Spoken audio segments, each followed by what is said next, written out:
Welcome back to the Download Distilled. I'm head of content at Sounds Profitable, Gavin Gaddis. It may look like I'm wearing the same thing from yesterday's video, but you'll find I have a hat.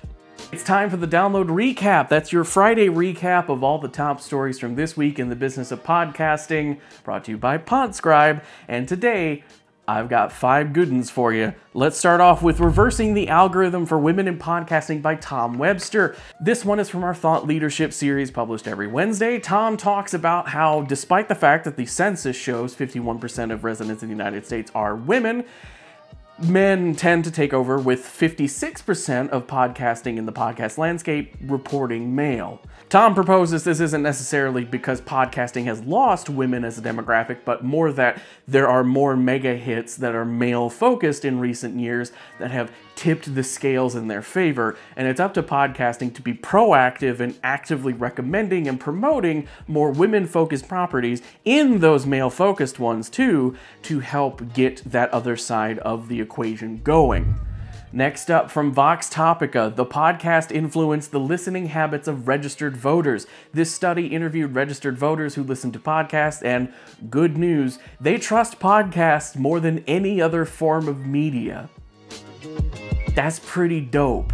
Next up, broadcasters and advertisers expected a lot from the Olympics. Was it worth it? Sorry to use my joke from earlier this week, but yes, it was. Broadcasters that participated in the Olympics report meeting or exceeding the goals they set beforehand. While not the focus of the article, it also points out that certain broadcasters were able to up the accessibility and inclusivity of their broadcasts during the Olympics and Paralympics, with Channel 4 specifically broadcasting the first ever deaf on-air live sports presenter in UK TV history. And finally, FAST channel fill rates have slipped in 2024. This takes a look at a new report that does indeed show FAST, which is free ad-supported TV, by the way. FAST channels have not been filling ads as much as they were last year.